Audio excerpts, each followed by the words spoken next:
मित्रों, उत्तर प्रदेश विधानमंडल का शीतकालीन सत्र आज से प्रारंभ हो रहा है। शीतकालीन सत्र में प्रतिभाग करने के लिए आ रहे सभी माननीय सदस्यों का मैं हृदय से स्वागत करता हूं। आज से 24 दिसंबर तक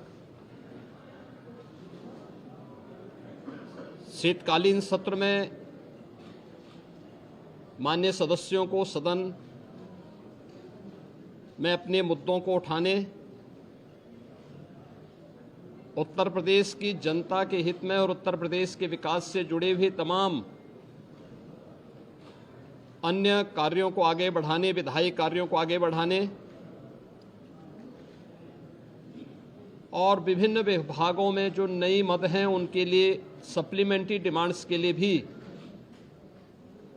यह शीतकालीन सत्र अत्यंत महत्वपूर्ण होगा। इस अवसर पर राष्ट्रगीत वंदे मातरम के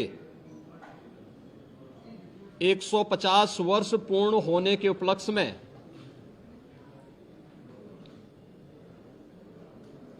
एक महत्वपूर्ण चर्चा और वंदे मातरम गीत के रचयिता के प्रति कृतज्ञता ज्ञापित करने का भी एक अवसर उत्तर प्रदेश विधानमंडल के सामने होगा, क्योंकि उत्तर प्रदेश की स्थापना का दिवस और राष्ट्रगीत के रूप में वंदे मातरम को भारत के संविधान के अनुसार मान्यता प्राप्त होने का नोटिफिकेशन एक ही तिथि इस महत्वपूर्ण इवेंट के लिए है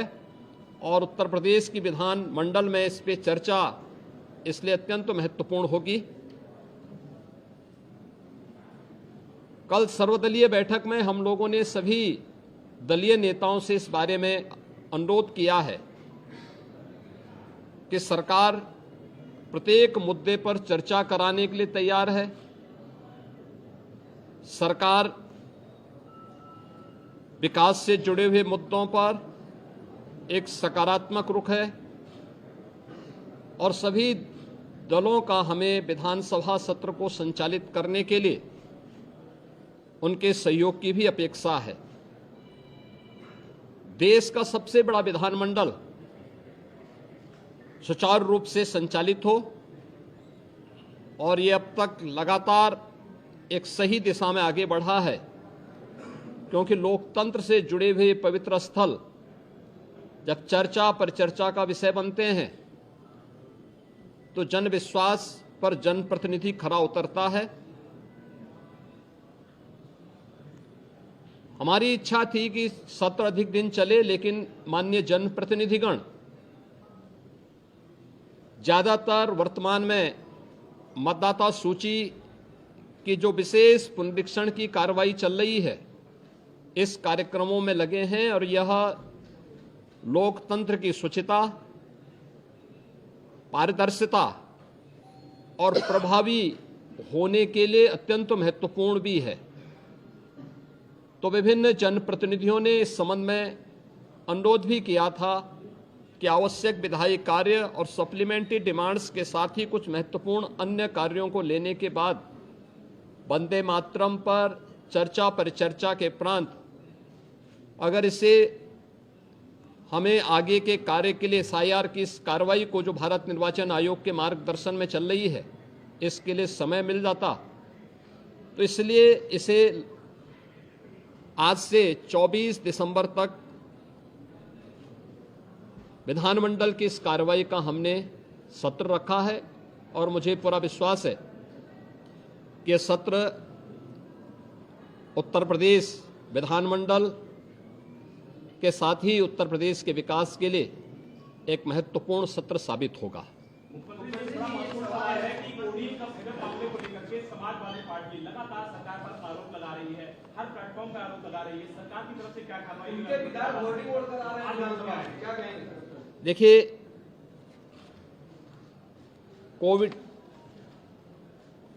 कोडिन फास्फेट यह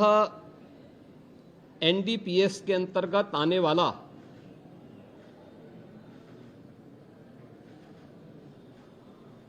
एक औषधि है जिसका निर्माण कोडिन युक्त कफ सिरप यानी गंभीर खांसी के लिए कफ सिरप बनाने के लिए उपयोग होता है, लेकिन सेंट्रल नारकोटिक्स ब्यूरो के द्वारा इसे केवल उन्हीं औषधियों के निर्माण के लिए आवंटित किया जाता है। इसके लिए उसका कोटा, उसका आवंटन, ये सभी सेंट्रल नारकोटिक्स ब्यूरो के द्वारा तय होते हैं। इस मामले इसकी यह कफ सिरप तमाम जगहों पर नशीले पदार्थों के रूप में इसके दुरुपयोग की शिकायतों के बाद इस पे हम लोगों ने कार्रवाई की थी, क्योंकि अवैध रूप से इसकी तस्करी की शिकायतें आई थीं और ये उत्तर प्रदेश पुलिस ने एनडीपीएस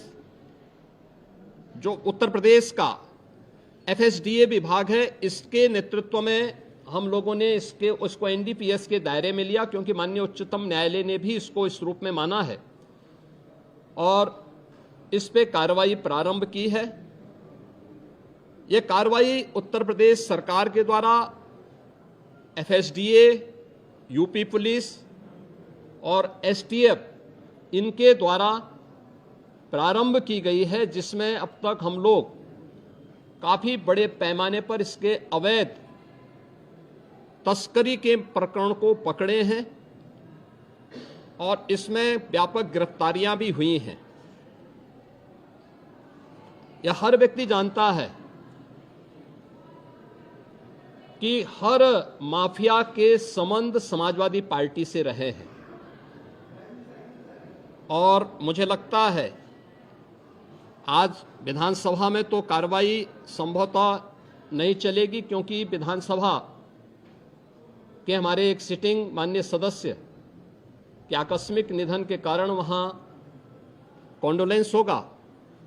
लेकिन विधान परिषद में हमारे विधान परिषद के नेता सदन इस मुद्दे को वहां पर अगर उठेगा तो जरूर इस मुद्दे को वहां पे रखेंगे, अन्यथा हमारी ओर से कोई माननीय सदस्य बाहर भी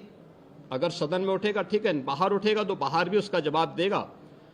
लेकिन प्रारंभिक जांच में सामने आया है कि उससे जुड़े हुए जिन अभियुक्तों को एसटीएफ या यूपी पुलिस की कार्रवाई में पकड़ा गया है, उनके कुछ संबंध समाजवादी पार्टी से सामने आए हैं और समाजवादी पार्टी जो अपने कार्य के अनुरूप जिसका जो बदनाम हो चुकी है और पहले से कुख्यात है,